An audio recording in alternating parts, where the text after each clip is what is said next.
the big news today was AEW announced that they now will be on TNT. Yes, sir. The thing about this is nothing other than that has come out. Like they've gone Tuesday Night Dynamite is a something that they have talked about, so on and so forth, and it's like something they've copyrighted. So all smart ideas point at AEW be on Tuesday, WWE be on Monday and Friday. Right. And that just seems like how it's going to go. But this came out, and look, man, I'm not saying that they threw shade, okay?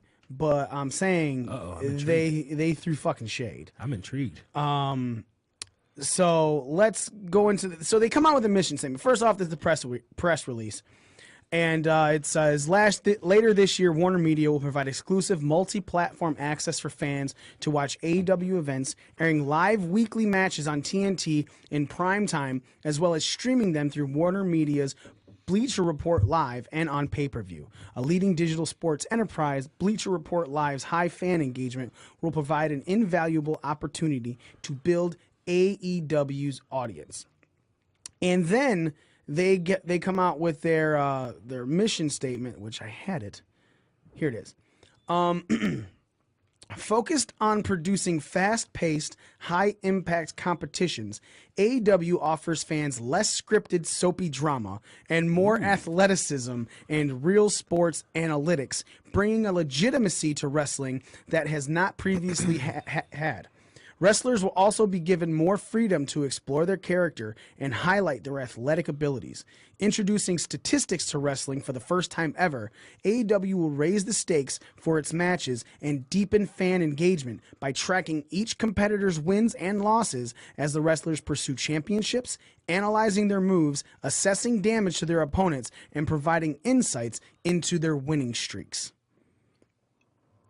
That is a completely different take on pro wrestling than anybody has ever done. And granted, I understand that they have the Khan family behind them, and the Khan family, that's what they do. There's football, there's football American, and then there's football European. They own a team in each. Jacksonville Jaguars and whoever the fuck else they are. I don't know that fucking team's name. I don't think any of us do. But you got to think. So they obviously in depth with the figuring out of statistics and analytics. The problem with that is when you bring it into the professional wrestling side, wins and losses are not determined by your skill. Wins and losses are determined by what the booker in the back says. So when you're telling me you're analyzing moves and assessing damage to their opponents, my first fucking thought about this is, what? Like, why? Z, you have this really confused look on your face. Are you just as confused as me as how this is? I mean, there's two sides to this. For starters, I'm high. Okay, high. I want to get high. I'm with you. I'm with you on the fact that how do you really portray a realistic stat attribute when you're predetermined winners? You know what I mean? Mm-hmm.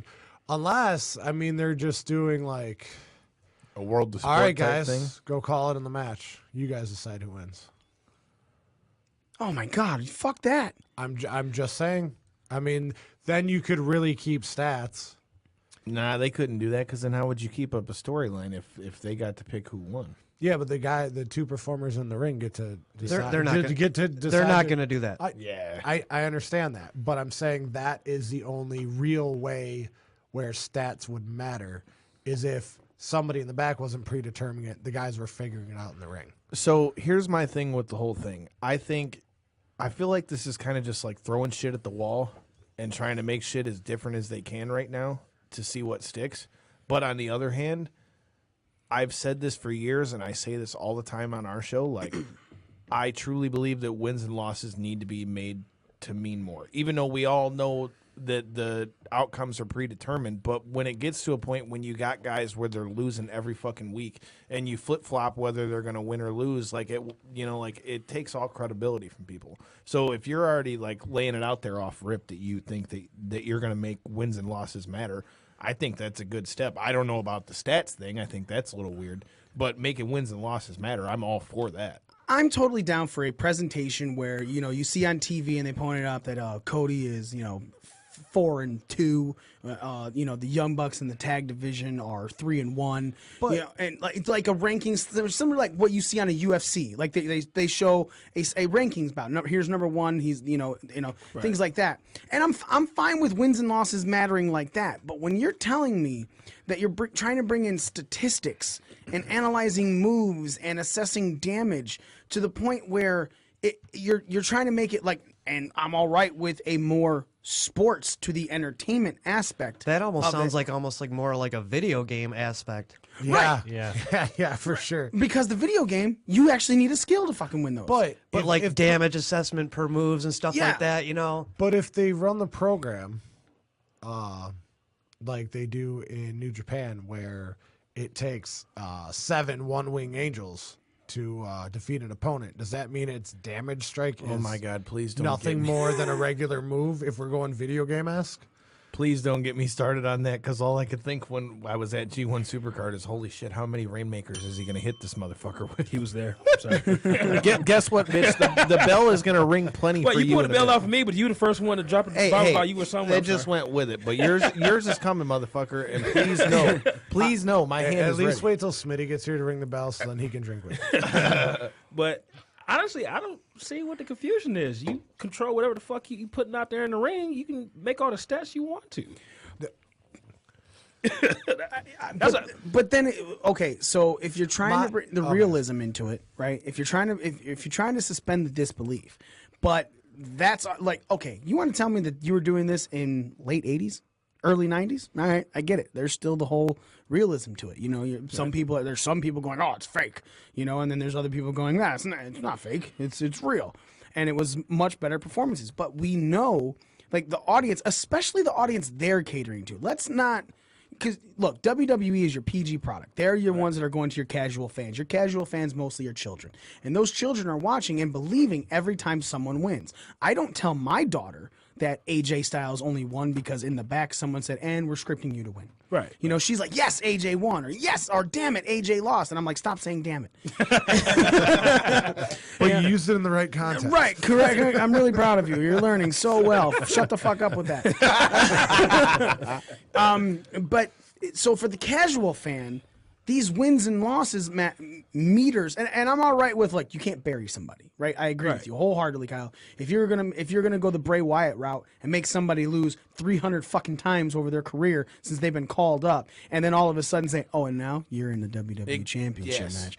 I agree, 100%. That is, it doesn't make any sense. If you do it that way, all right. So Bray Wyatt, let's say he had 100 losses his first 3 years in the business, and now all of a sudden and all of a sudden we're going to give you a push. Now, how many matches in a row does he need to win, in your personal opinion, in order to look like a legitimate championship contender? Okay, so the way they're bringing it out is it's sounding like there's going to be a fucking ranking system on television. Yeah, like a power ranking. Yeah, and then there's, okay, so Bray won 2 matches, so now his record just went, so he's like moving up the ladder or whatever. Yeah, he's moving up the ladder. Kind of like the video game. Yeah, literally just like the video games. I think the easy way that they could do that to where, like, it doesn't convolute things too much is, like, again, like you mentioned with the UFC, like, yeah, you've got a ranking system, but say, like, okay, even use Bray Wyatt since that's the person we're using right now.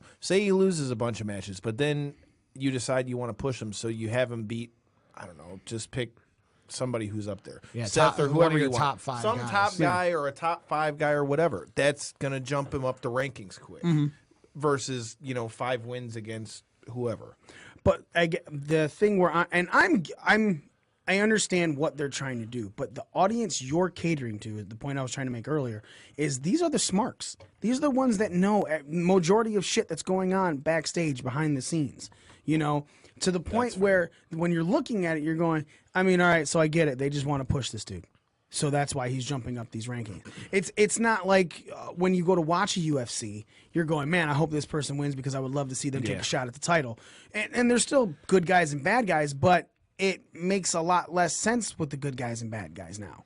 Because, there's that. But you're watching it going, okay, they want to push this guy. I'm not. Would you buy the rank? Are you going to buy these rankings knowing they're just going to push this person anyway? But Nick, let's go to Nick. Okay. Well, I think it just plays more into the storyline aspect of it. I mean, they're going to sit there and tell you, oh, well, less story and drama. But, well, kind of not, though, because you're going to throw these rankings out there that's going to be part of the story that you're creating for these people. So while the casual fan, has one opinion, that could be trying to cater to a lot of these newer fans that they're trying to draw over there that are sports fans, football, baseball, whatever. They can relate to that. So that's something that, whether or not they give a shit if it's predetermined, they'll still have something to look at, some kind of, I don't want to say tangible, but it's there. Right. Perfect example. Like, even though I don't think they should have made the playoffs, Detroit Pistons were fighting to get into the playoffs this year. So they were in the number 9 spot trying to get to that number 8 spot. So you're going to have, let's say they decide to have a tournament for the number 1 contendership for the AEW championship, and you got to make it to the playoffs to get that last spot. So whoever the number 9 and the number 8 guys are sitting there battling back and forth, trying to, get more pinfall victories or just trying to score more points or however the scoring system is going to be set up. It automatically sets up drama that way. So then you got the number 8 versus number 1, and now you got, can the number 8 upset the number 1 guy? It's built in there. The drama and the storyline is built into the ranking system itself. So I like it. I think it's something completely different.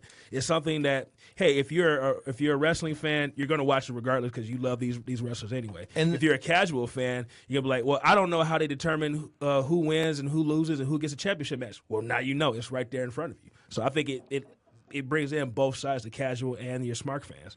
All right. Okay. All I was going to say is, do you think, like you said, Z, we all know that it's like predetermined and especially since you're catering to smarks for the majority. I mean, I totally get your point, Mikey, but at the same time, do you think that since it's been so long since we've really seen wins and losses actually mean something to where a company itself is like, okay, old boy is, 5-2 or whatever the records are.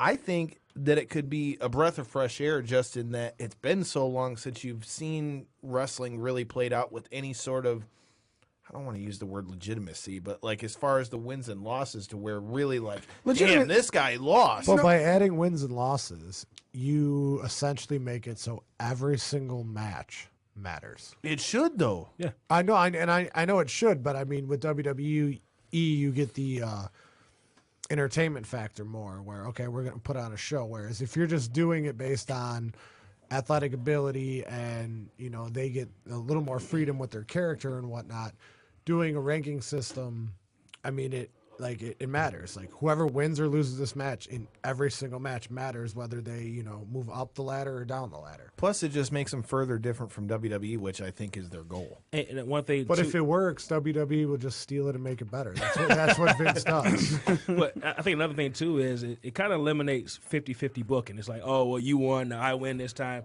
No, there are going to be people that are going to be top ranked, and there are going to be people that are kind of at the bottom. And it's not just going to be we're trading victories back and forth until, whatever the payoff is. No, winning matters at this point. So if they're going to have a top guy, you're going to know that's a top guy because they continuously win and they put up great matches and they're going to be ranked high.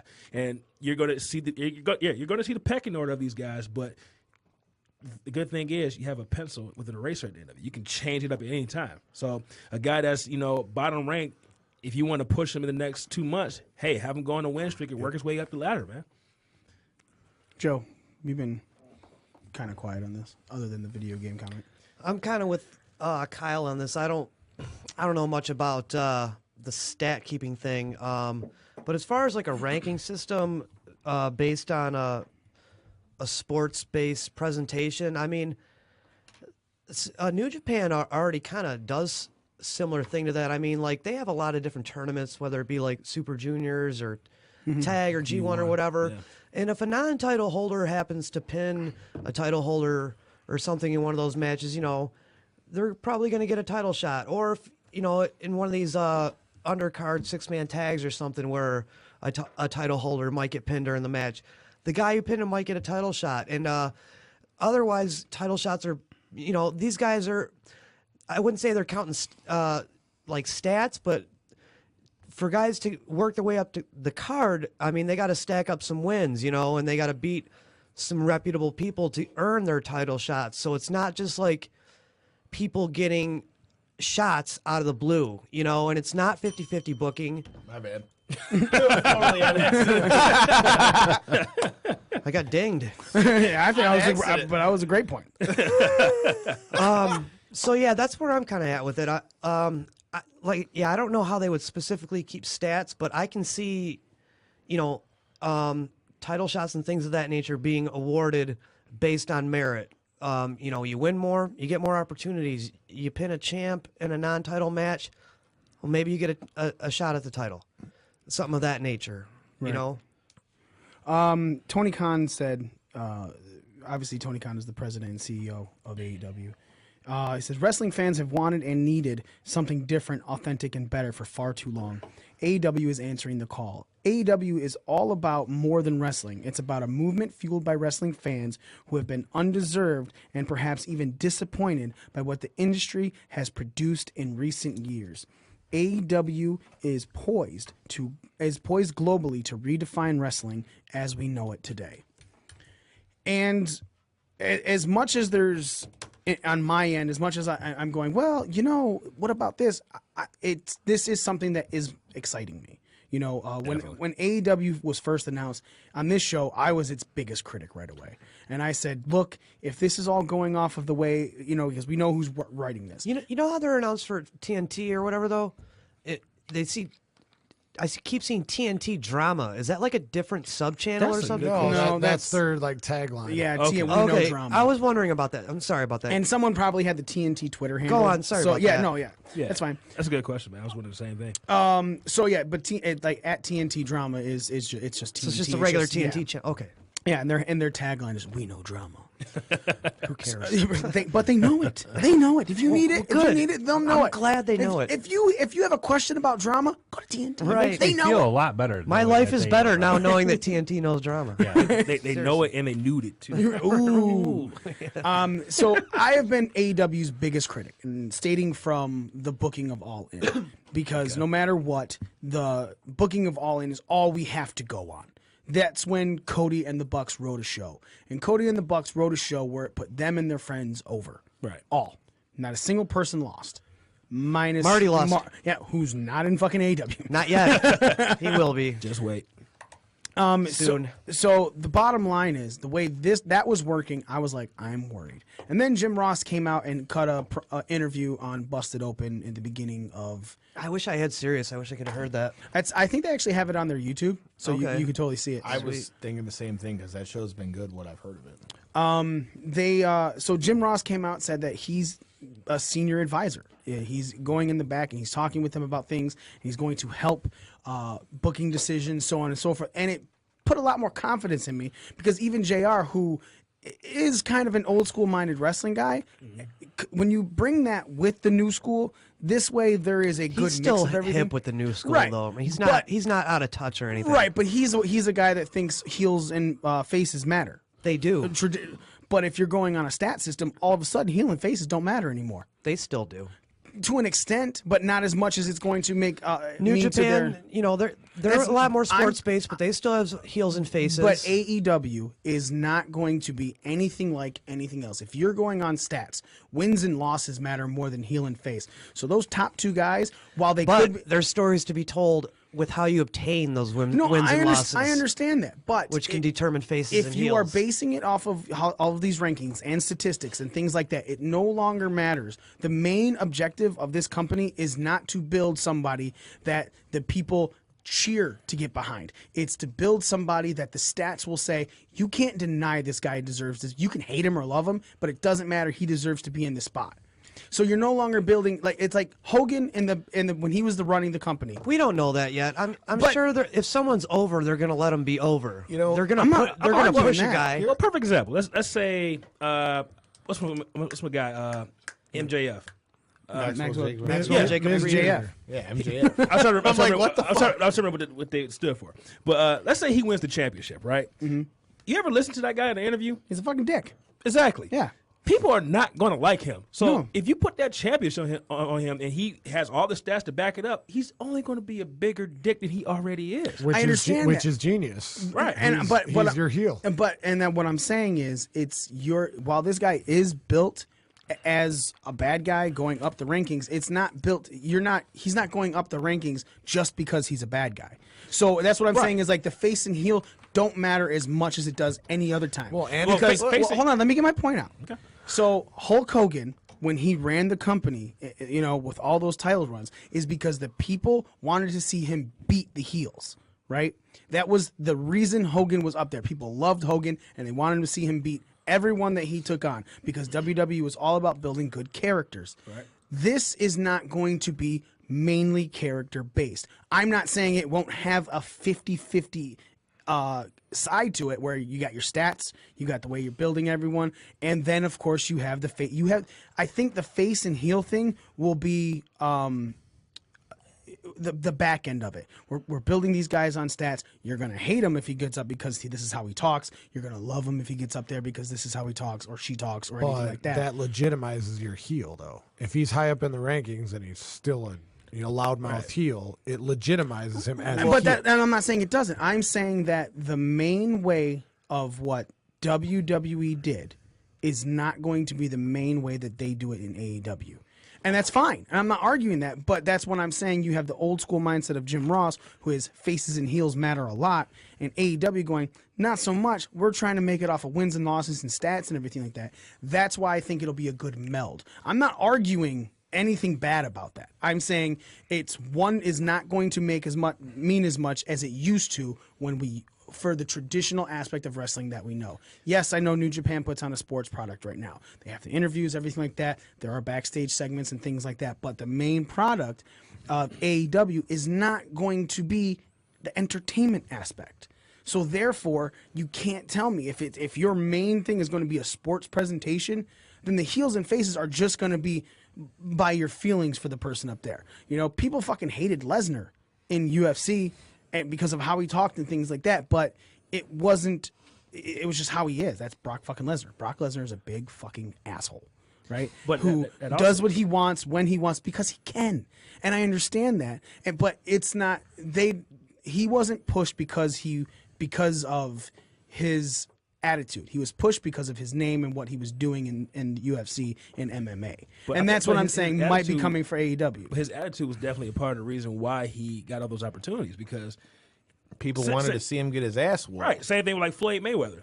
Floyd Mayweather's a great boxer, right? He's a great But the main heel, reason though. why people bought those pay-per-views because they wanted to see him get knocked the fuck out because they hated him. So that's where I'm not saying, yeah, the rankings is one thing, but you still have to get over as a character in order for people to want to even see you wrestle. Agreed. So But the entertainment aspect Plus- of Floyd Mayweather and Brock Lesnar was the back end to their names and everything and how they built themselves up with their stats. For me, like this ranking system is more of like it's just stat counting, but like the NBA, yeah, stats matter, blah blah blah. But at the end of the day, we want to watch Kyrie play against his former team. We want to watch LeBron James. We want to watch the stories of sports, and that's where I think AEW is blending both the sports and the stats and the storylines to it too. So I don't see it as like one or the other. I see it as just two things coming together in a nice, perfectly made gumbo. Almost. Plus, I mean, I Plus, I really want didn't some even gumbo. think about this until the way you brought it up, Mikey. But another thing that I think by doing the booking that way with the ranking system could eliminate, and we won't know until they do it. So I mean, this is just all It's all hypothetical. speculation. But like, I think that this could also eliminate, like you said, they're garnered towards the smarks. So I think by doing it this way, it also could eliminate, at least to some degree, some of like where like you've seen it before, where fans will just shit on a guy who's actually pretty damn good, but because they don't like him, he's to shit. But if the guy's got a good ranking, I mean, you can shit on what you want. The same on the flip side, like with what Z was talking about a heel. Okay, yeah, you could have a guy that's maybe ranked 10th, 12th. But if every time he gets in one of them high-ranking matches, he just does some dastardly bullshit to sneak a win out or whatever, however the hell you got to do it, that makes him hate it even more. I think, like I said, I think it's a perfect blend between sports and sports entertainment. It's the same way like in MMA how fans hate when a guy like Russell fucks a guy. I mean, wait. By Mikey's reaction, I'm not sure if you ever heard the term Russell fuck. The fuck is a Russell fuck? Please explain, Kyle. Not what you would have thought it was. This is one of my favorite terms of all time. he thought it was a joke until I started having him go to fights with us. But yeah, Russell fucking is just when you see a guy take a guy down and he's not hitting him at all. He's He just lays on top of him for 5 laying on rounds. the motherfucker and holding him so he can't go nowhere. But he still wins because he's laying on top of the guy. Exactly. Because it was a takedown. Yeah. And you score points for takedowns. Yeah. Yeah, okay. That makes sense. It's boring as shit, but yeah, he wins. But he wins. Russell fuck. And people thought I was joking when I said this shit. But again, and I agree with you guys. I'm not trying to say that it's a bad thing that this is going to be a different way. And Right. I'm saying that I think with having JR and Cody in the Bucks, it is going to bring that perfect meld of the things that we have seen in sports. And I even more so, I'm excited for this. And then with the announcing of this and how the presentation that they want, now to me it makes even more sense as why they're doing that. You know, because we didn't know anything about this. So I guess my next question is, does anyone think it's going to be on a day that's not Tuesday? No. No. SmackDown's moving to Friday, opens Tuesday up. People used to watching wrestling on Tuesdays. And I think SmackDown moves in October, right? Yeah, on the, And I think- according to the Fox deal. As long as it goes through. Wait, and I think AEW is going to come on TNT in October too, right? Yeah. So right people around are already the same conditioned to watch wrestling on Tuesdays. So yeah, it makes perfect sense to me. Did I read somewhere that in the Fox contract that they're not allowed to move WWE from the main station to FS1 no matter how bad the ratings are? I do not. What? Nobody can hear shit from you. I said I doubt Fox signed that shit. I'm just saying. I have no idea. I really don't. Swore I I mean, that's read good that for somewhere. WWE. If Yeah, it is. obviously Right. it is. Bad for everybody else. Well, now I want to know. That's WWE's mantra. Wait, so have they announced what's supposed to be on FS1? No, they haven't announced anything. I've heard NXT might go to FS1. I've heard that too. heard but that I'm not- too. That's what I heard too. No, there's obviously But nothing official. There's a bunch of speculation. At least it's not Pop TV, all right? Thank God. Wait, what channel are you on right now? 'Cause I don't think they're on Pop anymore. They're not. Yeah, they're on, not. They're on They're on fucking Twitch. They're on They're on Twitch Twitch and they're Pursuit. on Pursuit. Yeah, 'cause I don't even I know have what that Pursuit. channel is. Neither so- do I. I've never even heard of it. It's on Twitch. If you have internet, you have impact. That's what they say. If you have an internet connection, you have impact because you can watch Twitch. And I still don't watch it. 'Cause he's like, I have it, don't want it. I haven't watched it in a while, but I mean, they were good when I was watching it before they switched it. Wait, Mike, can I ask you a question? man? Yeah. So, you said when they first announced AEW, was it just the fact that All In went a way that you weren't really happy with it? Was that like the main skepticism, or was it something else that added to it too? My skepticism was the boys running the booking, and that's what killed WCW. Okay. And I didn't want AEW to go the way of WCW that fast. And as it currently stands, it's looking like WWE might go the way of WCW. Taking the money and doing what the networks want rather than doing what's best for the product. Imagine And, it now. Right. 15 years from now, Tony Khan comes out and goes, I bought WWE. That'd be Everything in wrestling replays itself 20 years later. It's just And how shit goes. Vince just sitting back.